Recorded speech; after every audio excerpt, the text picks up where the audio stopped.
السلام عليكم ورحمة الله وبركاته. إن الحمد لله وحده والصلاة والسلام على من لا نبي بعده وعلى آله وأصحابه أجمعين أما بعد فأعوذ بالله من الشيطان الرجيم بسم الله الرحمن الرحيم إن الصلاة والنسك ومحياي ومماتي لله رب العالمين أما بعد সকল প্রশংসা আল্লাহ সুবহানাহু ওয়া তাআলার জন্য। দরুদ এবং সালাম বর্ষিত হোক বিশ্বনবী মুহাম্মদ সাল্লাল্লাহু আলাইহি ওয়াসাল্লামের উপর। তো আমরা সকলে জানি যে আমাদের হচ্ছে ঈদের দিন আগামীকালকে। তো আমাদের আলী আরমান ভাই এবং হচ্ছে তাকবিরুল ইসলাম রনক ভাই বিস্তারিত আলোচনা করেছেন। তো আমি বেশি আলোচনা করব না, শুধু কয়েকটি পয়েন্ট এখানে উল্লেখ করব।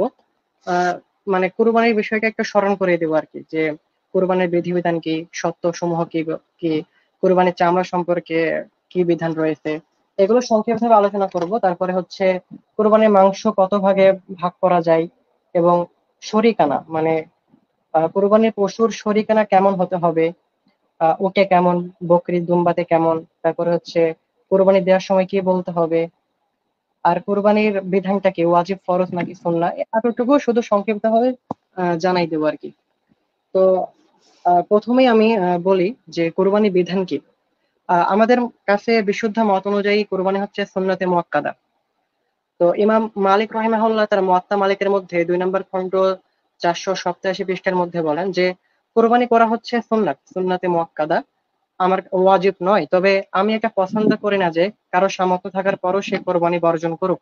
অর্থাৎ ওনার কাছে হচ্ছে কোরবানি করা হচ্ছে সুন্নাত, ওয়াজিব নয়। আর তিনি এটা পছন্দ করেন না সামর্থ্য থাকার পর কেউ কোরবানি বর্জন করুক। ইমাম শাফি রহিমাহুল্লাহ কিতাবুল উমের মধ্যে বলেন 1 নম্বর খণ্ড 221 পৃষ্ঠায় যে ওনার কাছে হচ্ছে সুন্নাতে মুআক্কাদা কুরবানি করা।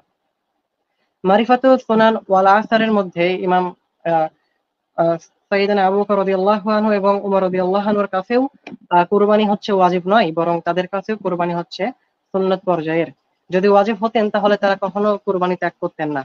তো এটার রেফারেন্স হচ্ছে মারিফাতুস সুনান ওয়াল আসার 7 নম্বর খণ্ড 188 পৃষ্ঠা, সনদ হচ্ছে হাসান। ইমাম বুখারী রহিমাহুল্লাহ তার সহিহ বুখারীর মধ্যে 5545 নম্বর হাদিসের পূর্বে তিনি অনুচ্ছেদ নিয়ে আসছেন যে কুরবানি করা হচ্ছে সুন্নাত। তো সংক্ষিপ্ত আলোচনা করলাম যে কুরবানি করার বিধানটা হচ্ছে সুন্নাত, এটা ফরজ বা ওয়াজিব নয়। যদি ফরজ বা ওয়াজিব হতেন তাহলে আবু বকর রাদিয়াল্লাহু আনহু এবং উমর রাদিয়াল্লাহু আনহু কখনোই কুরবানি ত্যাগ করতেন না। তো একটা হাদিস রয়েছে আহ সহিহ মুসলিমের মধ্যে 1977 নম্বর হাদিস। সেখানে রাসূল সাল্লাল্লাহু আলাইহি সাল্লাম বলছেন যে যখন জিলহজের তোমরা চাঁদ দেখতে পাবে তখন তোমরা তোমাদের মধ্যে যে কুরবানি করার ইচ্ছা পোষণ করে সে যেন চুল, নখ, পশমের রোম এবং নাভির নিচের রোম কাটা থেকে বিরত থাকে। তো এখানে হাদিসের ভাষ্য এমন যে তোমাদের মধ্যে যে কুরবানি করার ইচ্ছা পোষণ করে। তো এই ভাষ্য থেকে ইমাম ইবনে হাজাম আন্দালুসি রাহিমাহুল্লাহ তার কিতাবুল মুহাল্লা এর মধ্যে মাসালা নাম্বার 973 7 নম্বর খণ্ড 355 পৃষ্ঠার মধ্যে বলেন যে এখানে কুরবানি করার ইচ্ছা পোষণ করে এ কথা দ্বারা ওয়াজিব বা ফরজ উদ্দেশ্য নয়, বরং এটা দ্বারা উদ্দেশ্য হচ্ছে সুন্নাত। আর আবু বকর রাদিয়াল্লাহু আনহু এবং উমর রাদিয়াল্লাহু আনহু তারা কুরবানি মাঝে মাঝে ত্যাগ করতেন, কুরবানি করতেন না। এটা বাইহাকির মধ্যে আসছে 5633 নম্বর হাদিসের মধ্যে। শেখ জুবাইর আল-জাহি রাহিমাহুল্লাহ হাদিসকে হাসান বলেছেন। তো সামগ্রিকভাবে একটা আলোচনা করলাম যে অধিকাংশ আলেমের মতে এটাই যে কুরবানি করা হচ্ছে সুন্নতে মুআক্কাদা, এটা ওয়াজিব না বা ফরজ নয়। তো 4 ইমামের মধ্যে ইমাম মালিক এবং ইমাম শাফির মতো উল্লেখ করলাম। ইমাম আবু হানিফার মতে ওয়াজিব, তবে ওয়াজিব হওয়ার স্পষ্ট কোনো দলিল নেই। দ্বিতীয়ত আমাদের আলী আরমান ভাই আলোচনা করেছেন যে কুরবানির শর্ত কেমন হতে পারে, মুত্তাকি হতে হবে, আরো বিভিন্ন বিষয় তিনি আলোচনা করলেন। তো আমি এই বিষয়ে বিস্তারিত আলোচনা করব না, শুধু এতটুকু বলবো যে একজন কুরবানি দাতাকে অবশ্যই সহিহ আকীদার অনুসারী হতে হবে। তাকে শিরিক, বিদআত, কুফরি বিভিন্ন বিষয় থেকে তাকে বিরত থাকতে হবে। তো এখানে আরেকটা বিষয় চলে আসে এই কথার মধ্যে যে যে ব্যক্তি সালাত আদায় করে না তার কি কুরবানি হবে নাকি হবে না। তো এখানে বিষয়টা নিয়ে ইখতিলাফ হয়েছে। যে ব্যক্তি তো আমার কথা যেটা সেটা হলো যে যে ব্যক্তি একেবারে সালাত আদায় করে না, অর্থাৎ এক ওয়াক্তই পড়ে না, অর্থাৎ বছরে একদিন পড়ে কি সন্দেহ, এমন ব্যক্তি আহ এমন ব্যক্তি হচ্ছে কাফের, এমন ব্যক্তি মুসলমান নয়। কারণ সে অহংকার বশত এমনকি ইচ্ছাকৃত ভাবেই তিনি হচ্ছে সালাত বর্জন করেছেন।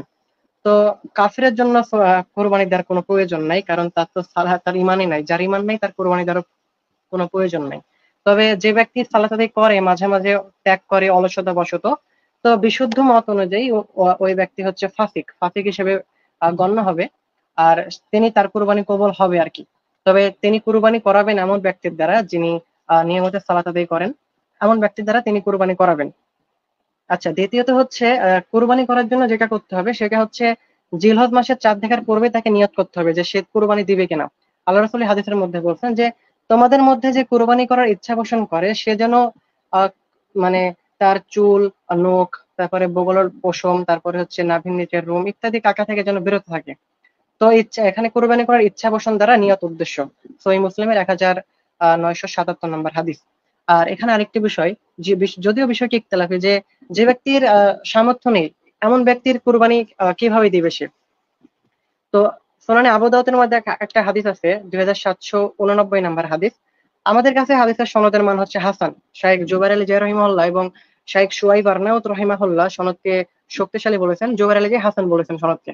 তো ওখানে মূলত হাদিসের পরিভাষা কেমন, যে যে ব্যক্তি কোরবানি দেওয়ার সামর্থ্য রাখে না, অর্থাৎ কোরবানি দেওয়ার তার কিচ্ছু নাই, সে যেন তার চুল, নখ এগুলো কাটা থেকে বিরত থাকে। চুল, নখ, নাভির নিচের রোম, বগলের পশম এগুলো কাটা থেকে যেন বিরত থাকে। সে কুরবানি দিবে না, তারপরেও তিনি এমনটা করবেন। এমনকি পরিবারের সকল সদস্য যারা, আহ, পরিবারের পক্ষ থেকে একটা কুরবানি যথেষ্ট, তো যারা কুরবানি দিচ্ছে না তারাও যেন এগুলো কাটা থেকে বিরত থাকে, যাতে সে কুরবানির সওয়াবটুকু পায়।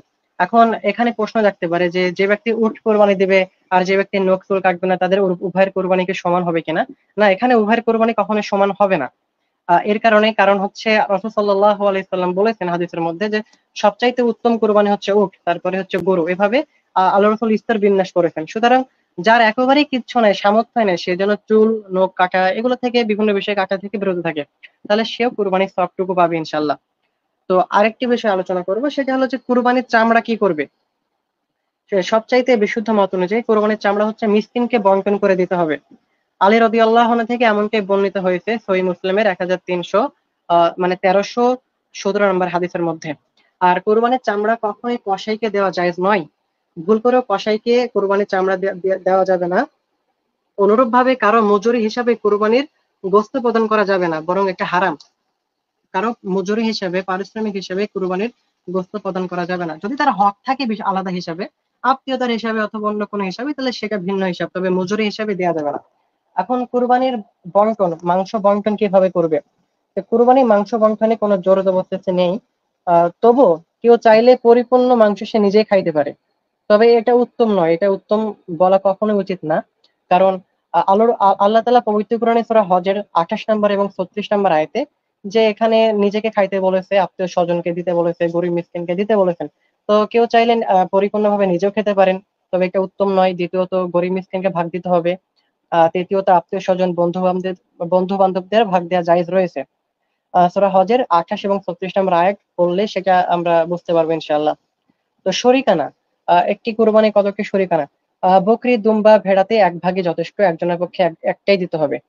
আর দ্বিতীয়ত গাভী, ষাঁড়, উট, উটনি এগুলোতে 7 ভাগ দেওয়া রয়েছে।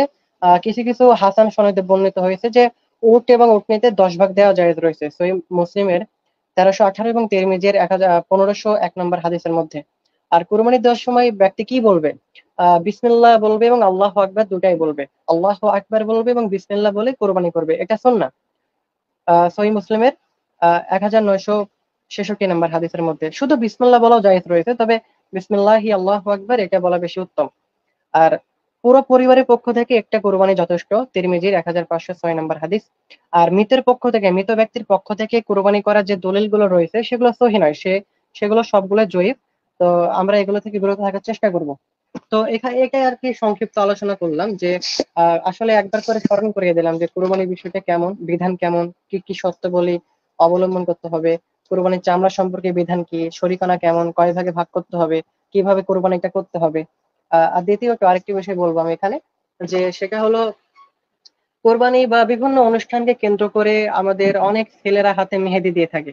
তো এটা একদম হারাম, এটা মেয়েদের সাদৃশ্য অবলম্বন করা হয়। শেখ ইবনে উসাইমিন থেকে ফাতোয়া রয়েছে, এমনকি সৌদি আরবের স্থায়ী বোর্ডের কমিটি যেটা রয়েছে সেখান থেকে ফাতোয়া রয়েছে এমনটা, যে এটা হচ্ছে সুস্পষ্টভাবে হারাম। এটা এটা করা যাবে না, কারণ এতে মহিলাদের সাদৃশ্য অবলম্বন করা হয়। আর আল্লাহ রাসূল সাল্লাল্লাহু আলাইহি সাল্লাম তাদের উপর হচ্ছে অভিশাপ দিয়েছেন যারা নারীদের সাদৃশ্য অবলম্বন করে। দ্বিতীয়ত ঈদের দিন সুন্নাত গুলো কি কি, যদিও সংক্ষিপ্ত ভাবে বলা যায় এটা, সেটা হলো যে সকালে ঘুম থেকে উঠে প্রথমে তো সালাত আদায় করতে হবে জামাতের সহিত। এটা তো আদায় করতেই হবে, কারণ সালাত আদায় করা হচ্ছে আর কি ফরজ, এটা আদায় করতেই হবে। আরেকটি বিষয় আলোচনা করা যায় তো এখানে, যে ঈদের সালাদটি ফরজ নাকি সুন্নতে মুআক্কাদা। তো এই বিষয়টা নিয়ে ইমামদের মধ্যে, আহলুল ইলমদের মধ্যে হচ্ছে ইখতিলাফ রয়েছে। এমনকি সালাফি আলেমদের মধ্যে ইখতিলাফ রয়েছে। আমি কিছুক্ষণ আগে বিষয়টা নিয়ে দেখলাম যে আহ, শাইখ গোলাম মুস্তাফা জহির আমানপুরে হাফিজাহুল্লাহ তিনি বলেছেন যে এটা ফরজ। তো যদিও তিনি বেশ কিছু দলিল উল্লেখ করেছেন, তবে আমরা যেটা জানি, যেটা মানি, সেটা হলো এটা হচ্ছে সুন্নতে মুআক্কাদা। এটাই অত্যাধিক বিশুদ্ধ মত মনে হয়। তবে আমাদের যেটা উচিত যে আমরা কখনো ঈদের সালাত ত্যাগ করব না, বরং আদায় করব।